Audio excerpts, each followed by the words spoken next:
My family has a strict trust fund rule. Regardless of gender, every heir must hide their identity and live a humble life. The first descendant to get pregnant and secure the next generation will be the one to inherit the entire family empire. I was the very first one in my generation to see those 2 pink lines on the pregnancy test.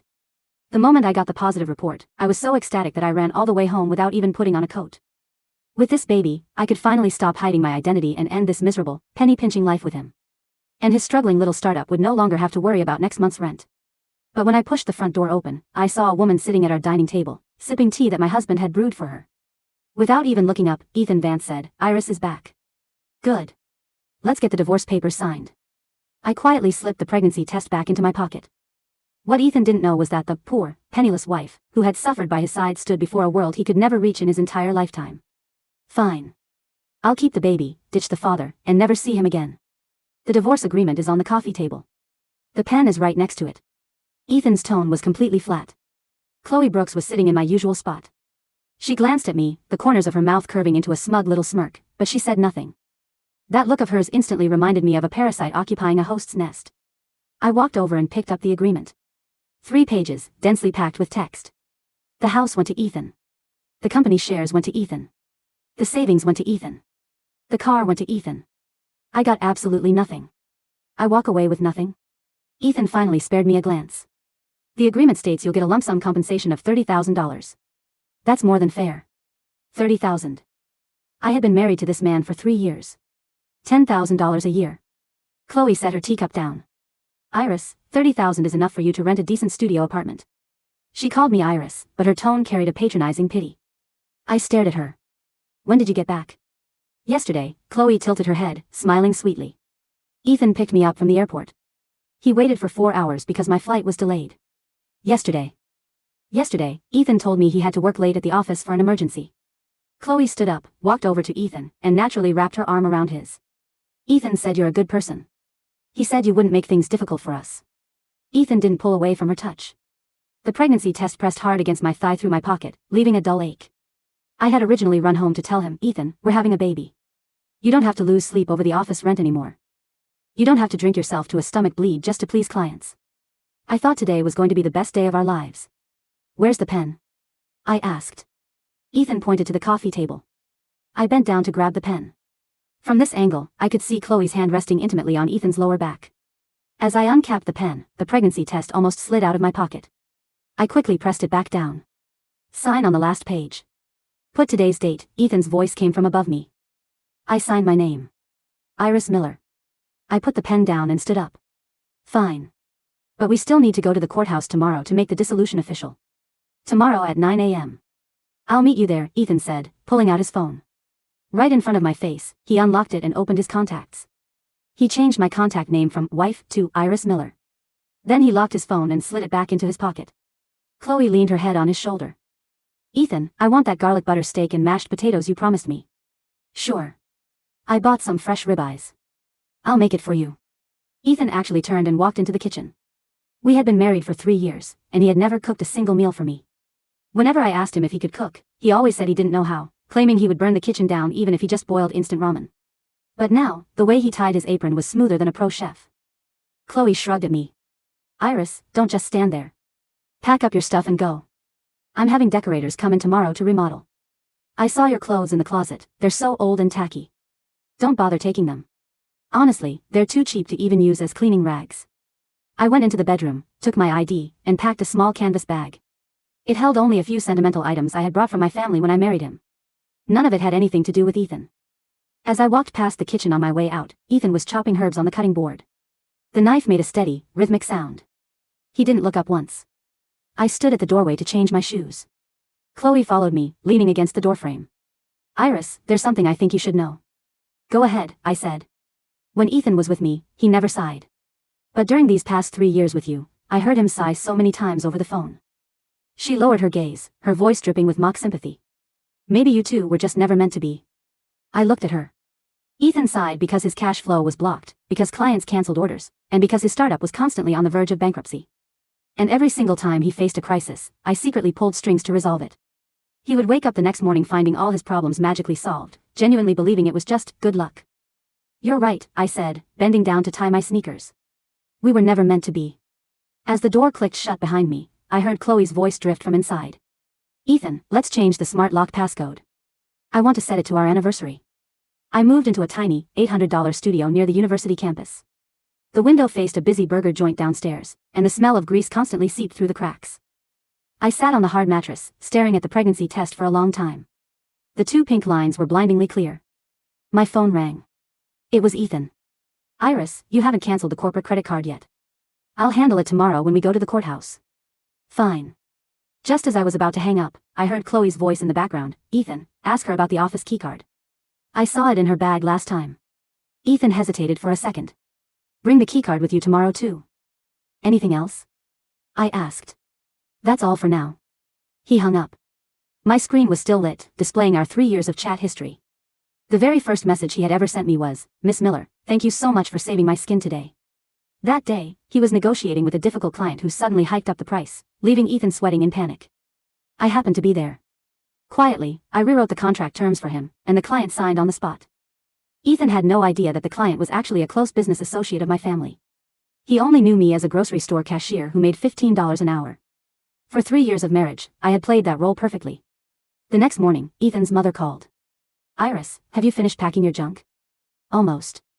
Leave those cheap clothes of yours behind. They're trash anyway. Also, Chloe said she really liked that secret marinara sauce you used to make. Leave the recipe on the counter. I had made that marinara sauce for 3 years.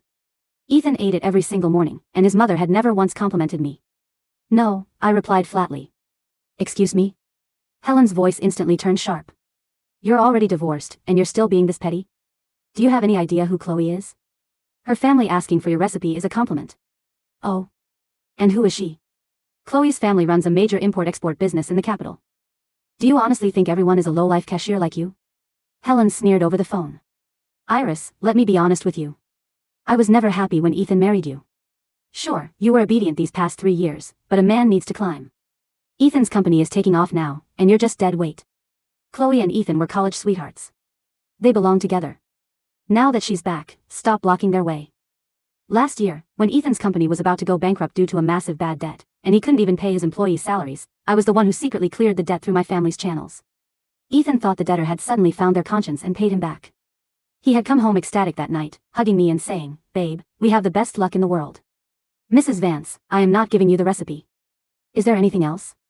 Helen slammed the phone down in fury. Half an hour later, a text from Ethan popped up on my Snapchat. My mom said you were rude to her. We're already divorced, Iris. Don't make this uglier than it needs to be. I didn't reply. I flipped my phone face down on the bed and gently stroked my stomach. In 3 months, I would start showing. By then, I would return to the Sterling family as the sole heir who successfully secured the next generation, taking over everything. Ethan's hard-earned company was worth maybe $3 million. To the Sterling family, that wasn't even pocket change. That afternoon, I went to the hospital to set up my prenatal files. While waiting in line, my phone rang again. It was Chloe, calling from Ethan's phone. Hi Iris, sorry to bother you. But I found a bottle of prenatal folic acid in our bedroom. I wanted to ask if it's yours, or if it was left by the previous owner. Folic acid. I had been taking it while trying to conceive. My grip tightened on the phone. Throw it away. It's expired. Great. Oh, and Ethan wanted me to double-check. Are you definitely canceling that credit card tomorrow? Yes. Awesome. Bye, Iris. After hanging up, my hands were shaking. Not out of anger, but out of fear. Chloe had found the prenatal vitamins. Will she figure it out? I stared at the phone, whispering to myself. No one answered. The day my prenatal report came out, I sat on the hospital corridor bench, lost in thought. The doctor said everything was perfect. The baby was healthy. I just needed to eat well and get plenty of rest. The baby is healthy. I repeated those words in my head 3 times. Iris? I looked up. Chloe was standing at the end of the hallway, holding a bag of fruit. She smiled and walked over. What a coincidence. You're at this hospital too. What are you doing here? I asked coldly. Visiting a friend. She sat down next to me, her eyes casually scanning my hands. I quickly flipped my medical report over, but her sharp eyes had already caught the header. OBGYN department? Chloe's tone instantly shifted. The sweet, fake warmth vanished. She stared intently at my face. Iris, don't tell me you're. It's none of your business. You're pregnant. I stood up. Chloe, this is none of your concern. Of course it's my concern, she sneered, standing up to face me. If that's Ethan's baby, it is absolutely my business. People were walking past us in the hallway. She leaned in closer, dropping her voice to a harsh whisper. Iris, were you planning on hiding this and raising the kids secretly? And then what? Use the child to blackmail Ethan? I don't need to blackmail anyone. But Ethan won't want this baby anyway, Chloe said, her voice dripping with malice. He told me himself, he wants his child to be born into a complete, loving family. And the family he chose has no room for you. He told you that? He tells me everything. Chloe pulled out her phone and played a voice memo. Ethan's voice came through the speaker. Chloe, once this busy season is over, we'll have a beautiful wedding. Don't worry about anything else right now. Just focus on settling into our home. Hear that? He's already planning our wedding. If you crawl back now with a baby bump, everyone will just see you as a desperate ex-wife who refuses to let go. I took a deep, steady breath. Chloe watched my reaction, seemingly confirming her suspicions. Iris, let me give you some advice. Get an abortion and let's go our separate ways. I won't tell Ethan, and no one else has to know. And if I refuse? Then I'll tell him myself. How do you think he'll react? She reached into her designer bag and handed me a white envelope. What's this? Open it and see. Inside the envelope was an ultrasound scan. The name printed at the top was Chloe Brooks. The date was from 2 weeks ago. It clearly stated, intrauterine pregnancy, 7 weeks. I'm pregnant too, Chloe said, her fake smile completely gone, replaced by a cold, arrogant stare. Ethan already knows. He's ecstatic. He already bought a ton of baby gear. So, do you get it now? His firstborn can only be mine. I stared at the ultrasound. 7 weeks. But Chloe only returned to the country yesterday.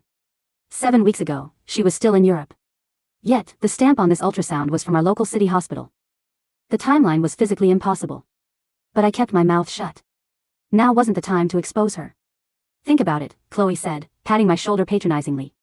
Before things get messy. She turned and sauntered away. I clutched the fake ultrasound in my hand. You claim you're pregnant too. 7 weeks ago, you were across the ocean, but your scan is stamped by our local clinic. Chloe Brooks, what kind of game are you playing? I tucked the falsified sonogram into my pocket alongside my own medical records. Walked calmly past the reception desk, and left the hospital without turning around once. Outside, the late autumn wind whipped through the bare branches of the oak trees, lining the avenue. I pulled my thin canvas jacket tight against my chest, feeling the crisp chill bite into my collarbones. For 3 years, I had walked this very street in worn sneakers, carrying discount groceries, calculating every penny so Ethan Vance could pour every dollar into his fledgling software venture. I pulled out my burner phone, the cheap, prepaid device I had used to maintain my low-profile alias, and popped the SIM tray open. I dropped the plastic chip onto the asphalt, crushed it beneath the heel of my boot, and tossed the plastic shell into a public waste bin. From the inner lining of my bag, I withdrew a sleek, unlisted titanium phone that had sat dormant in a velvet pouch for 36 months. I powered it on. The screen flickered to life with a quiet hum, instantly syncing with an encrypted satellite network. Within 5 seconds, 3 private notifications flashed, followed immediately by an incoming call from a number consisting only of 4 zeros. I slid the green icon across the glass and brought the phone to my ear. It has been 3 years, 2 months, and 14 days, Miss Iris, came the steady, aristocratic baritone of Sebastian Vance, no relation to Ethan, but rather the chief of staff and private executor to Arthur Sterling, my grandfather. Your vital telemetry and private medical ping just cleared our network. Dr. Harrison at St. Jude's flagged an encrypted OBGYN intake file 5 minutes ago. The report is genuine, Sebastian, I said, my voice cutting through the whistling street wind. Intrauterine pregnancy. 4 weeks, 5 days.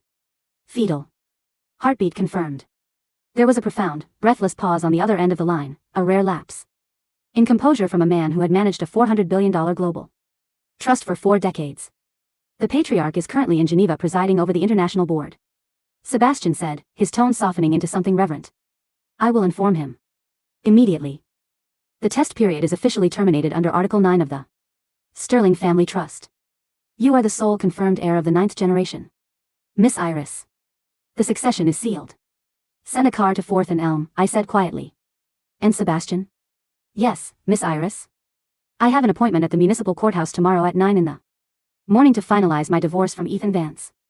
I want no interference, no fanfare, and no armed escorts.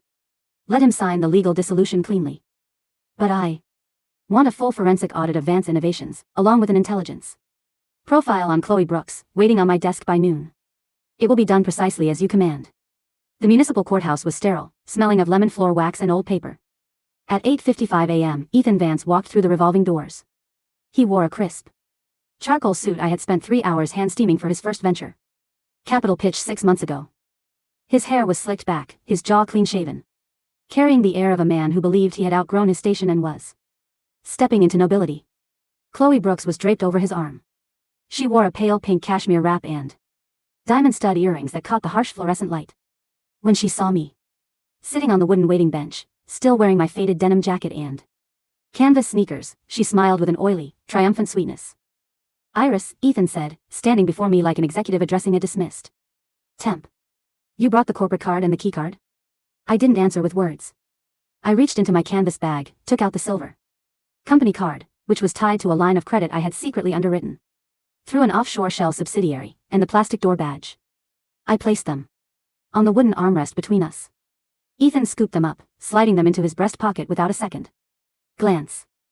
"The magistrate is ready. Let's make this quick. I have a 10:30 pitch with the regional directors of Vanguard Holdings." "Vanguard Holdings?" I asked, looking up at him, my expression utterly blank. Chloe laughed softly, tapping Ethan's chest. "Ethan is being modest, Iris. Vanguard is considering a $20 million Series A round for Vance Innovations. My uncle happens to know their lead managing partner. Some people simply have networks you could never comprehend." "Is that so?" I murmured, standing up. "Congratulations, Ethan. I hope the deal goes through exactly as you expect." Ethan gave a dismissive scoff. "Iris, I don't harbor any ill will toward you. You were a dutiful wife while things were simple. But business at this level requires social pedigree and leverage. Chloe can open doors you didn't even know existed. Sign the dissolution, take your $30,000, and start over. Somewhere quiet. Don't embarrass yourself by hanging around this city." We entered room 204. The clerk barely looked at us as she stamped the thick stack of papers. "Irreconcilable differences," the clerk droned. "Yes," Ethan answered immediately. "Division of assets as stipulated in the mutual separation agreement?" "Yes," Ethan said again. "The petitioner assumes all business equity, the primary residence, and the vehicle. The respondent accepts a lump sum settlement of $30,000 in lieu of spousal support. Sign here, here, and here," the clerk pointed. Ethan signed with a bold, aggressive flourish. I picked up the pen and signed Iris Miller for the very last time. The metal seal came down on the certificate with a heavy, final thud. "Your marriage is legally dissolved," the clerk said, handing us each a stamped carbon copy. "Have a good day." Outside the courtroom, Chloe took Ethan's hand, lacing her fingers through his. She looked at me with an arch, pitying smirk. "Ethan, darling, let's go. We shouldn't keep the decorators waiting at the penthouse. Oh, and Iris, if you need help finding work, my father's warehouse in the industrial district is hiring sorting clerks. $12 an hour. I could put in a good word." "Keep the $30,000, Ethan," I said calmly, looking him directly in the eyes. "Use it to pay your upcoming legal retainers. You're going to need every cent." Ethan's brow furrowed in irritation. "Still clinging to your pride, I see. Pathetic. Let's go, Chloe." I stood on the courthouse steps and watched their black Audi pull away from the curb. The moment the car vanished into traffic, a sleek, midnight black Rolls-Royce Phantom with tinted, bulletproof glass smoothly glided up to the curb. The passenger door opened, and Sebastian stepped out, impeccably dressed in a tailored three-piece suit, holding an umbrella against the morning mist. He bowed 90 degrees. "Welcome home, Miss Sterling." I stepped into the leather interior. As the door sealed shut with an airtight click, shutting out the rumble of the city, Sebastian handed me a black leather-bound dossier. "The intelligence report you requested, Miss Iris." I opened the folder. The first document was a high-resolution photograph of Chloe Brooks at a high-stakes baccarat table in Monte Carlo from 3 weeks ago, flanked by a notorious financial fraudster named Julian Croft.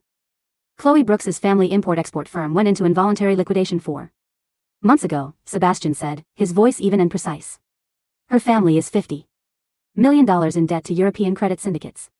She returned to this country not as an heiress, but as a fugitive looking for a scapegoat to assume her liabilities.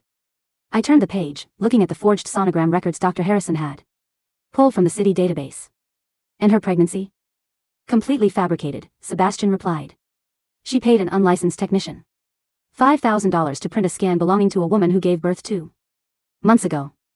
Furthermore, the supposed Vanguard Holdings meeting Mr. Vance is attending today. Vanguard is our Tier 3 holding entity. The managing director, Marcus Kane, has been waiting for your instructions since 6 o'clock this morning. I closed the file and rested my hand gently over my lower stomach. A wave of cool clarity washed over me. Tell Marcus to take the meeting, I commanded softly. Have him demand full personal indemnification from Ethan Vance for any capital extended. Let Ethan believe he has conquered the world. The higher he climbs on his own hubris, the cleaner the fall will be. Understood, Sebastian said. And your residence? Take me to the Sterling Manor on King's Hill. It's time I met with grandfather. The penthouse atop King's Hill overlooked the entire metropolitan skyline. Below, the city sprawled like a grid of light, but inside the mahogany-paneled library of the Sterling estate, the atmosphere was quiet, majestic, and absolute. My grandfather, Arthur Sterling, sat in an oxblood leather armchair by the roaring stone fireplace. Despite his 78 years, his eyes were as sharp as cut obsidian. When he saw me enter, he set his gold-tipped cane aside and rose to his feet. Iris, his voice shook with an emotion he rarely permitted himself to show. He stepped forward and wrapped his arms around me. My brave girl. 3 years in the dirt. 3 years enduring the insolence of small, blind men. It was the family trial, grandfather, I said softly, resting my head against his shoulder. I followed the rule. And you have triumphed, Arthur said, pulling back to look at me, his gaze dropping to my abdomen. The doctor confirmed it. The 10th generation takes root today. As dictated by the Foundation Charter established 2 centuries ago. 51% of the voting shares across the entire Sterling Global Trust are transferred to your name effective immediately. He gestured to the massive desk, where 3 stacks of legal binders rested beneath the family seal. You now control the banks, the logistics networks, the real estate trusts, and the defense contracts, Arthur said, his eyes glittering with sovereign authority. What will you do with the Vance boy? Ethan Vance is nothing, grandfather, I answered evenly. He is a mediocre mind who mistook my quiet scaffolding for his own architectural genius. For 3 years, I secretly diverted 6 major client accounts to his startup. I had our logistics firm absorb his shipping deficits. I even paid off his $400,000 raw material debt through an anonymous grant. I walked over to the floor-to-ceiling glass window, watching the tiny dots of traffic crawling below. He believes Chloe Brooks is his golden ticket to high society. He believes I am a worthless cashier who dragged him down. I will not lift a finger to strike him, I simply intend to stop carrying him. The gravity of his own incompetence will do the rest. Arthur chuckled, a deep, resonant sound of pure approval. A true Sterling. Cold, surgical, and absolute. The annual autumn solstice gala is in 2 weeks. All the prominent business families, the political elite, and the financial syndicates will be in attendance. I will officially present you as the supreme chairwoman of the trust. Let them attend, I said, a faint, cold smile touching my lips. I believe Ethan Vance and Chloe Brooks will move heaven and earth to be there. Meanwhile, at the corporate headquarters of Vance Innovations, champagne corks were popping. Ethan Vance stood at the head of the conference table, holding a crystal glass of Dom Perignon. His mother, Helen, sat in the center seat, adorned in a garish pearl necklace Chloe had gifted her that morning, beaming with absolute arrogance. A toast, Ethan announced, his cheeks flushed with triumph. To Vance Innovations' $20 million funding round with Vanguard Holdings. The entire executive team erupted into applause. I told you, son, Helen crowed, wiping a fake tear from her eye. The moment you threw that bad luck charm Iris out of the house, your true destiny unlocked. She was an anchor around your neck. Chloe is the real blessing. A true lady from a high-born family. Chloe stood beside Ethan, sipping her drink with an air of delicate nobility. It was nothing, really. I just mentioned Ethan's brilliance to my uncle. Vanguard knew a winning horse when they saw one. The only condition, Ethan added, waving a thick contract in the air, was that Vanguard demanded an accelerated growth clause. If we hit 50 million in quarterly gross merchandise volume by the end of this month, they release the second tranche of $30 million at a valuation of $200 million. Can we hit 50 million? The chief operations officer asked nervously. Ethan, our main supply chain contract with Apex Logistics is up for renewal tomorrow. Apex has always given us an 80% discount on freight warehousing. If they hike rates, our margins will collapse. Ethan waved his hand with supreme indifference. Apex has given us that discount for 3 years straight. The account manager, Mr. Larson, practically worships The ground I walk on. He'll renew it on the same terms. Why wouldn't he? Vance Innovations is the hottest tech startup in the city. What Ethan Vance did not know was that Mr. Larson at Apex Logistics was not his admirer. Larson was an executive assistant directly employed by the Sterling Private Asset Office. The 80% discount was an internal subsidy paid from my personal allowance to keep Ethan's business from suffocating. And what about the Solstice Gala at the Grand Hyatt next week? Helen asked, eagerly, leaning forward. Ethan, I heard every billionaire in the state will be there. The Sterling family is unveiling their secret supreme heir. Chloe's eyes flickered with a brief flash of panic, which she instantly masked with a haughty smile. Of course we're going. My family was allocated VIP invitations. Ethan, darling, you must buy a tuxedo from Seville Row. We will announce our engagement and the Vanguard deal directly to the high table. An engagement at the Sterling Gala, Ethan murmured, his chest swelling with intoxicating pride. To think, just 3 days ago, I was stuck eating cheap pasta in a rented apartment with a cashier. Now, I am standing on the threshold of the empire. The next morning, reality delivered its first quiet fracture. Ethan was sitting in his executive corner office when his COO burst through the door without knocking, his face as white as printer paper. Ethan, we have a catastrophic problem. Ethan frowned, setting his gold fountain pen down. Calm down, Mark. What happened? Vanguard's deposit cleared? No. It's Apex Logistics. Mark gasped, slamming a certified legal notice onto the desk. They just sent an official cancellation of our master service agreement. They are terminating our freight discount immediately, effective today. If we want to use their warehouses, they are charging standard commercial rates, 4 times what we were paying. What? Ethan shot out of his chair. That's absurd. Call Larson. Larson handles my account personally. I did call him. Mark screamed. Larson said he doesn't work that account anymore. He said the corporate directive came directly from the ultimate parent board. They said Vance Innovations no longer meets their strategic partner profile. Ethan's heart gave a violent lurch. That's impossible. We have 80,000 units of inventory arriving at the docks tomorrow morning. If Apex won't clear them at our old rate, we will incur $300,000 a day in port demurrage penalties. And that's not all, Mark continued, his hands trembling. Our primary server host, Cloud Core, just revoked our enterprise tier credit line.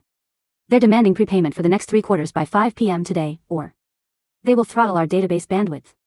Ethan collapsed back into his leather chair, a cold sweat instantly drenching his shirt. Cloud Core? Apex Logistics? These were the 2 pillars that had operated smoothly for 3 years without a single hiccup.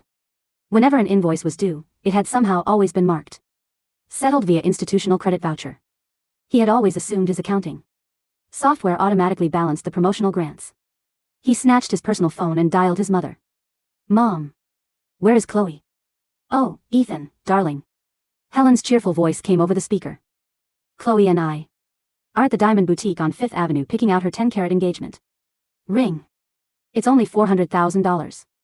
I told the jeweler to charge it to the Vance Innovations corporate card. Decline the charge. Do not swipe that card. Ethan roared into the phone.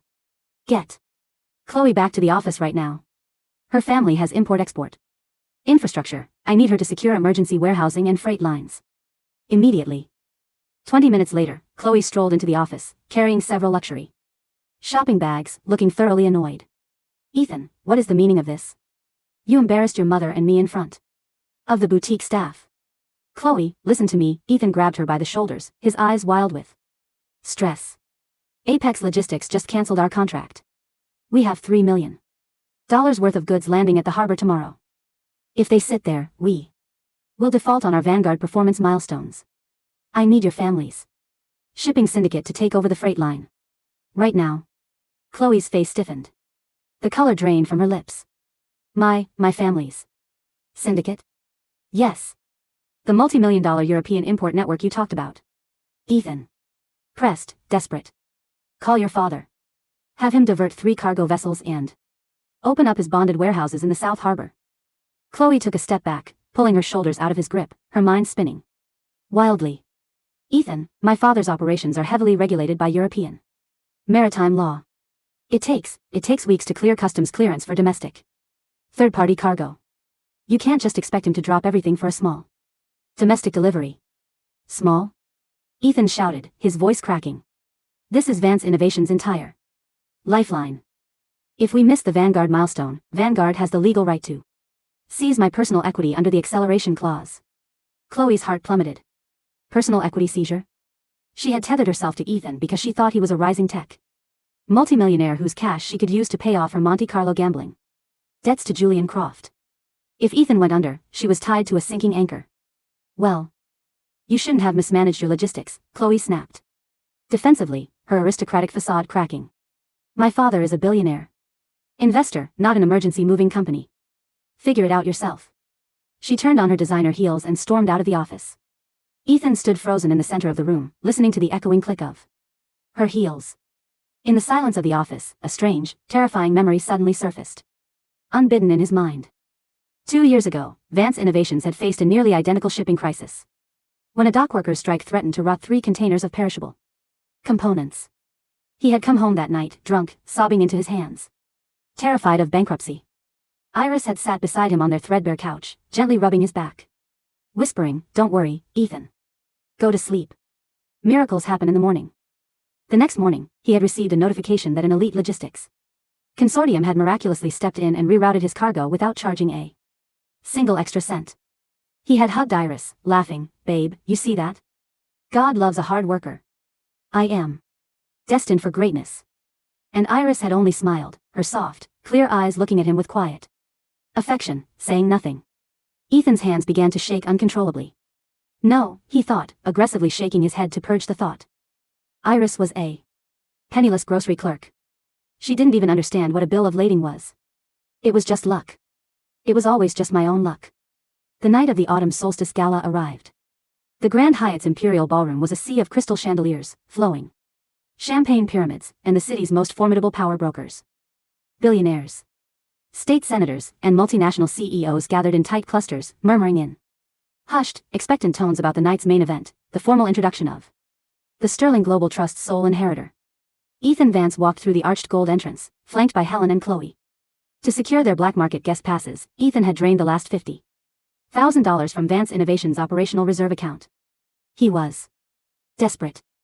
Vanguard had issued a formal warning that morning: if Vance Innovations did not resolve its shipping defaults within 72 hours, the fund would initiate asset liquidation. Ethan believed that if he could just rub shoulders with the elite at the Sterling Gala, secure a photo with the new Sterling heir, or pitch a 20-minute partnership to Arthur Sterling himself, Vance Innovations would be saved. Chloe wore an elaborate emerald gown, clinging tightly to Ethan's arm, though. Her eyes darted nervously across the room, terrified of spotting European creditors. Helen was strutting like an emperor's mother, sneering at the catering staff and boasting loudly to anyone within earshot. My son is the founder of Vance Innovations, Helen announced to a group of elderly society matrons near the champagne fountain. A visionary. Vanguard Holdings just injected $20 million into his company. And his fiancée, Chloe, is the daughter of a European shipping tycoon. The matrons glanced at Helen's overly aggressive jewelry and shifted away with polite, icy disdain. Ethan, Chloe whispered urgently, pulling his sleeve. Where is the Sterling family? If we aren't introduced to the inner circle soon, what was the point of coming here? Patience, Chloe, Ethan hissed through clenched teeth, sweating beneath his tailored collar. The announcement is scheduled for 8:30. When the heir takes the stage, I will approach the dais during the champagne toast. Suddenly, the ballroom doors swung wide. A squad of 8 private security officers in charcoal suits cleared a wide path down the center aisle. The orchestra ceased playing, replaced by a profound, reverent silence that settled over the 700 guests. Arthur Sterling stepped into the hall. The legendary patriarch of the Sterling dynasty moved with slow, absolute majesty, leaning lightly on his gold-topped cane. But he was not walking alone. On his arm walked a young woman. She was dressed in a breathtaking, custom-tailored sapphire gown of pure silk that trailed gracefully along the marble floor. A tiara of flawless royal blue sapphires and platinum rested upon her swept-up dark hair. Her posture was regal, her chin lifted with unyielding poise, her gaze sovereign and calm as it swept over the bowed heads of the city's elite. Every billionaire in the room lowered their heads in respectful homage. Ethan Vance froze. The champagne glass in his hand slipped through his numb fingers. It hit the polished parquet floor, shattering into a dozen glittering shards, spraying sparkling wine over his polished shoes. He didn't notice the wetness. He didn't notice the stares of the guests around him. His eyes were locked onto the woman on Arthur Sterling's arm. Iris. Ethan gasped, his voice barely a choked squeak in his throat. Helen's jaw dropped so wide her pearls nearly snapped against her chest. That's the cashier? That's the penniless girl who lived in my son's apartment? Chloe took an involuntary step backward, her face draining of all blood until she looked like a corpse in an emerald dress. No. No, this is impossible. The Sterlings, she's a miller. She was a grocery store nobody. Arthur Sterling led me to the center of the raised dais. The microphone hummed softly as the patriarch addressed the silent assembly. Honored guests, partners, and leaders of industry, Arthur's voice boomed through the acoustics of the grand hall. For 3 generations, the Sterling Trust has operated under the sacred covenant of humility. Our heirs are sent into the world without wealth, without titles, and without protection, to learn the true weight of labor, honor, and human character. Arthur turned to me, his face filled with unmasked pride. My granddaughter, Iris Sterling, has completed her trial with distinction. Furthermore, under the ancient charter of our family, she has secured the continuation of the 10th generation. As of tonight, I officially resign as Supreme Chair. Iris Sterling now commands the entirety of the Sterling Global Trust, all its subsidiaries, banking holdings, and institutional assets. The ballroom erupted into deafening, thunderous applause. Billionaires and foreign ambassadors raised their glasses, shouting, "Congratulations." From the center of the stage, my eyes swept across the crowd until they landed directly upon Ethan Vance, standing paralyzed beside his mother and Chloe. I did not look at him with hatred. I did not look at him with anger. I looked at him the way an empress looks at a speck of dust on the edge of her throne. I took the microphone from grandfather. "Thank you, everyone," I said, my voice clear, melodious, and perfectly commanding. As my first official act as chairwoman, I have a few strategic asset adjustments to announce regarding our Tier 3 portfolio.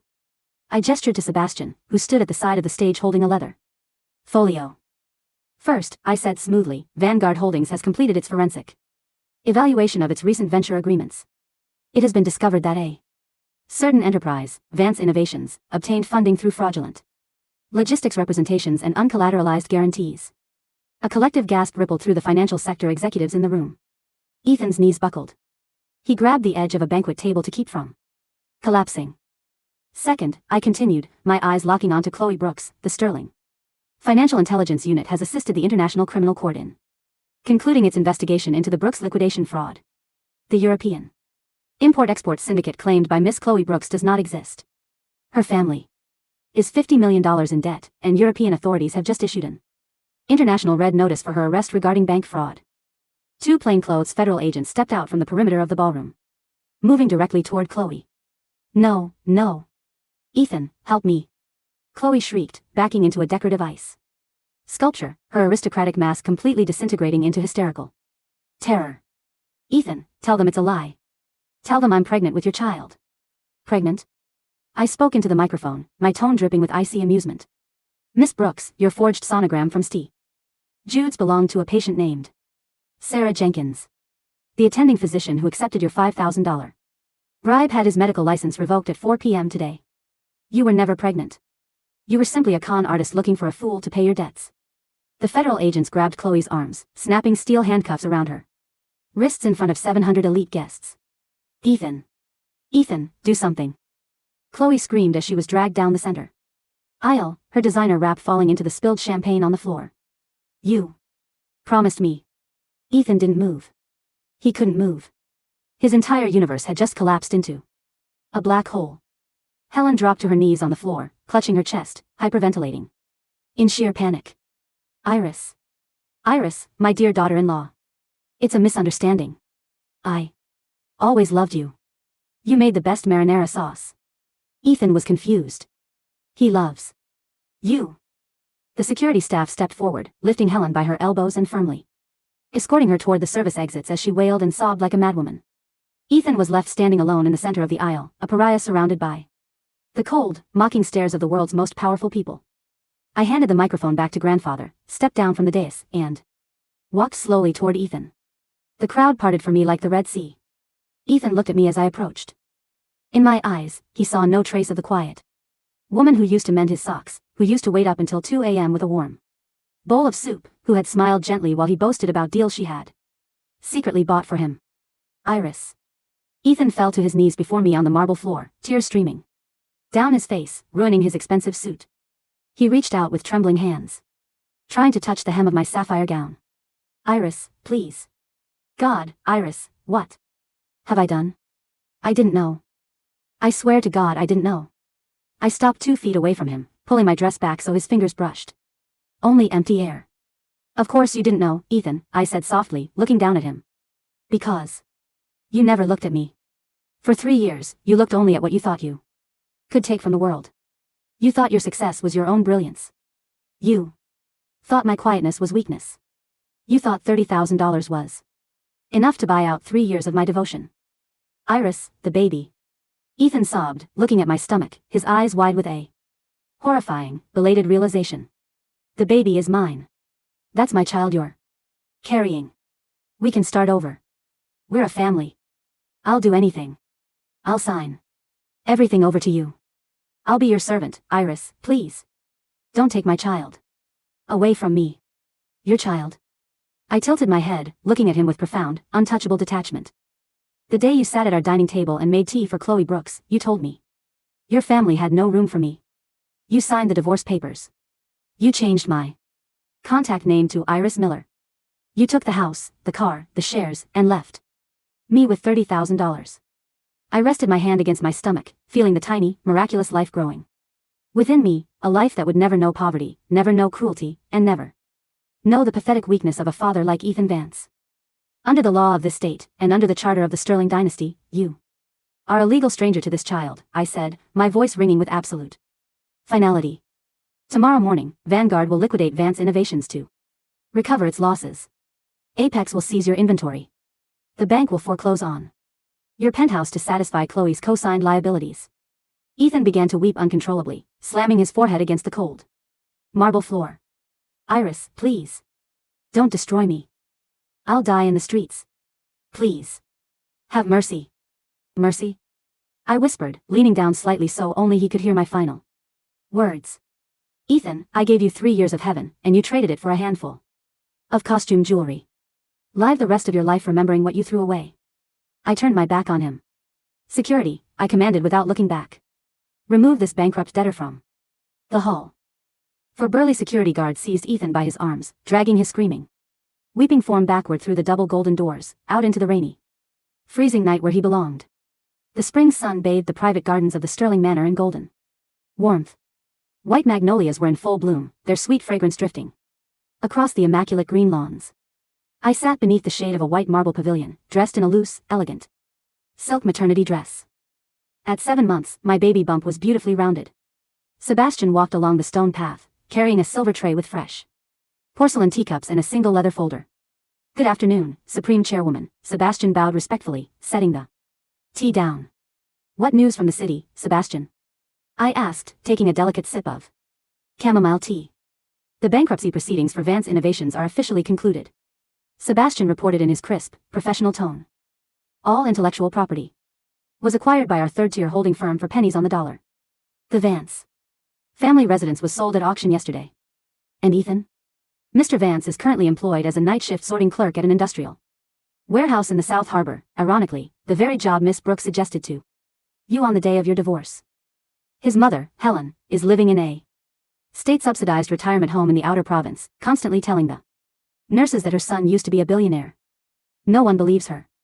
And Chloe Brooks? Sentenced to 8 years at the Federal Correctional Facility for International Financial Fraud and Grand Larceny, Sebastian replied smoothly. She will not be eligible for parole until your child is in primary school. I looked down at the soft curve of my stomach, feeling a strong, rhythmic kick from within.